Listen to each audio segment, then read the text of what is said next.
Terus, apa yang kamu rasakan? Sejak tadi Mbak lihat kamu melamun terus mulai datang. Ada apa? Ayo cerita sama Mbak, apa yang kamu rasakan? Jangan sungkan-sungkan. Aku bingung, Mbak. Kondisi Bapak membaik, tapi sama aku sampai sekarang lupa. Jadi masih lupa dok sama kamu. Ya, kamu sabar ya usia, karena bapaknya memang habis kecelakaan, gagal otak pendarahan tengah. Sama ibumu dulu juga lupa di rumah sakit. Ditanyain ibunya, sampai itu apa suster? Di mana suami kamu? Ibu kamu ditanyai gitu sama bapak. Bapak tanya gitu kok nggak kenal sama ibu kamu. Jadi kamu sabar ya, karena otak bapak itu berhamburan, habis kena benturan, habis kecelakaan. Jadi sama kamu juga lupa. Oh iya, kamu harus sabar ya. Kamu harus banyak-banyak baca istighfar, didoakan bapaknya. Kamu harus tetap tenang, biar bisa berpikir dengan jernih. Terus apa yang aku lakuin, Mbak, ke Bapak? Pertama, kamu nggak boleh ditekan bapaknya. Maksudnya, bapak harus ingat aku. Nggak boleh gitu ya. Kamu nggak boleh nekan. Apa yang kamu inginkan itu kamu harus ngalah sama bapak. Misalnya bapak lupa sama kamu, jangan dipaksa. Pak, aku ini siapa? Jangan begitu. Kamu langsung sebut nama. Pak, saya Uswa, anaknya bapak, anak yang pertama. Yang kedua adiknya sudah meninggal gitu. Jadi kamu sebut nama gitu sambil memberikan obat atau makanan atau minuman. Jadi bapak itu biar tidak tertekan. Kalau ditekan bapaknya itu bisa stres gitu, karena bapaknya itu seperti HP mengisi lagi memorinya gitu. Jadi kamu harus sabar. Kalau ngasih makanan ya gitu, Pak, ini nasinya, ini nasi pecel, ayo dimakan. Jadi langsung sebut nama, jangan ditanya aku ini siapa.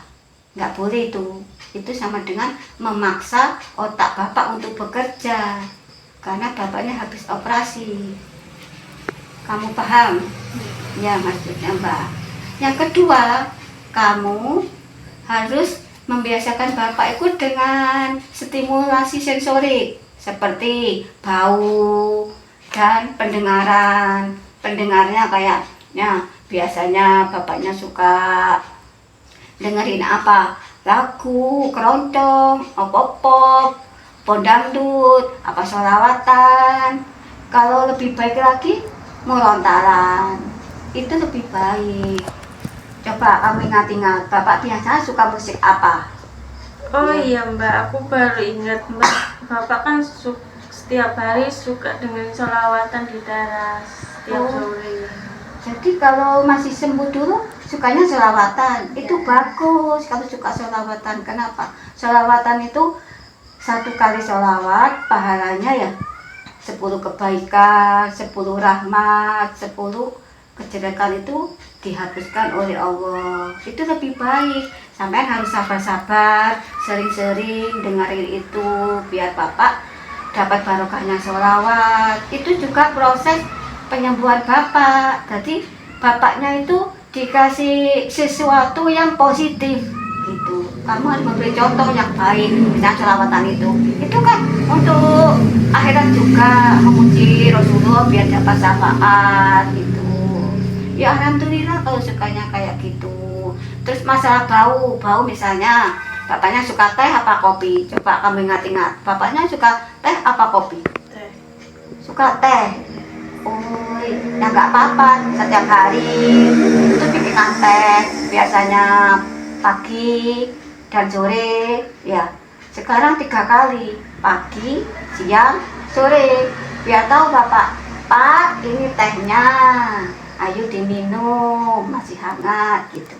Jadi langsung disebutkan, Jangan bilang, ini apa ini Pak? Jangan, itu memaksa namanya. Jadi nanti ditunjukkan, ini teh Pak, ayo diminum biar tambah sehat. Bapak kan ingin sehat gitu. Jangan dimarahin, ayo Pak diminum. Kok nggak diminum?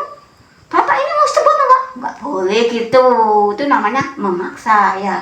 Ayo Pak diminum biar sehat, biar jempol Bapak, biar sehat, biar ingatannya pulih gitu. Seperti sampean itu seperti orang tua sama anaknya gitu loh, jangan dikasar gitu ya.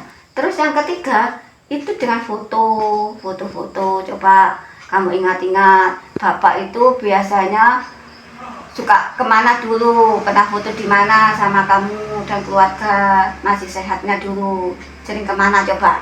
Seingat aku suka ke Jogja. Jogja itu kemana? Misalnya Jogja itu apa? Ke pantai? Apa kemana? Coba kamu. Lebih ke wisata. Wisata, pantai. Sukanya pantai. Ya, coba kamu waktu ke pantai itu rombongan atau sama ibu doang atau sama keluarga saudara-saudara yang lain? Sama keluarga besar. Keluarga besar.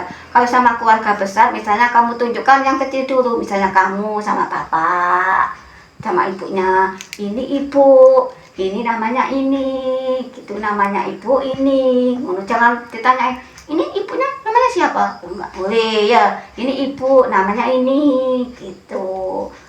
Ini Uswa waktu sekarang kelas 3 masih kuliah gitu, langsung diberitahu yang positif, yang langsung betul, bukan ditebak-tebak. Ini Uswa sekarang kuliah semester 4 langsung gitu ya, nggak boleh ditanyain, kasih pertanyaan gitu. Kamu paham dari sini ya, nggak boleh dipaksa.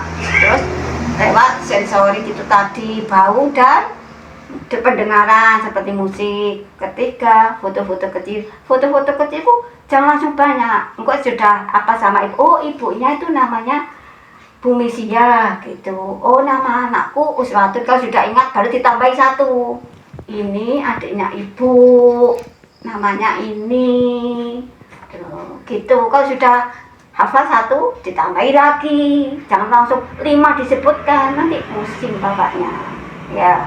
Kamu mengerti itu. Alhamdulillah bapak kamu tuh di rumah sakit waktu sadar habis operasi itu yang dibaca istighfar. Nah, jadi bapak kamu itu pertama sadar ya baca istighfar. Dokter sampai bilang pinter, bahagia, baca istighfar gitu. Terus kedua, kelebihan bapaknya itu sama sholat nggak lupa. Walaupun beliau lupa sama anak, sama itu, sama saudara, tapi sama sholatnya nggak lupa. Walaupun waktu sholat itu nggak sesuai dengan jadwal, misalnya jam 10 minta sholat duhur, nggak apa-apa. Nah, terus jam 11 minta sholat duhur lagi, nggak apa-apa. Tapi waktu duhur diingatkan, ayo Pak, sholat sama aku, waktunya sholat, gitu. Nggak apa-apa. Sholat duhur sampai 3 kali nggak apa-apa. Memang pemikiran bapak itu belum normal gitu, nggak apa-apa. Tapi waktu yang tepat seperti dulu jam 12 itu ya diajak gitu. Seandainya nggak mau jangan dipaksa, karena bapak itu dinyatakan belum sehat, jadi dosa itu belum ada tanggungan dosa, karena dinyatakan belum normal gitu. Jadi kamu nggak boleh marah-marah, oh ini wajib, ini jangan diceramai gitu. Nah bapaknya malah pusing, malah stres. Kenapa? Otaknya tertekan habis operasi bapak itu 2 kali. Itu kelebihannya bapaknya. Bahkan ada yang lebih parah dari bapak kamu. Habis operasi itu ya, maaf ya, habis operasi itu jalan-jalan di tepi rel, sampai takut di kereta api, di tepi jalan, maaf ya, seperti orang gila itu. Ada yang kayak gitu. Jadi bapak kamu itu masih punya kelebihan gitu. Kelebihan masih ingat sholat, masih ingat ngaji. Padahal sama anak itu lupa, tapi ngajinya, sholatnya nggak lupa, walaupun nggak tepat. Itu butuh proses nanti. Prosesnya misalnya duhur biasanya 3 kali, nanti 2 kali cuman. Mungkin jam 11 sampai jam 12 gitu. Terus nanti kalau soalnya tanya nanti, ini sudah 2 apa belum? Ini. Nanti kalau jadi perkembanganku pelan-pelan, nggak langsung jam 12 biar mengerti, enggak gitu ya. Kamu paham ya? Ya. Kamu harus sabar sama Tata sama bapaknya ya. Iya, kamu paham. Sekarang Mbak mau kerja, kamu jangan ngelamun ya. Ya, kamu paham kan? Terima kasih ya Mbak sarannya. Sekarang aku udah rasa plong, nggak ada beban lagi. Iya, sabar ya Dok ya. Ingat, Allah tidak akan melebihi kekuatan hambanya kalau menguji ya. Kamu dianggap mampu. Bismillah ya. Assalamualaikum. Melalui obrolan mendalam dengan Mbak Ami tadi, saya menyadari bahwa keegoisan saya yang menuntut Bapak untuk segera sembuh justru membahayakan kondisi psikologinya.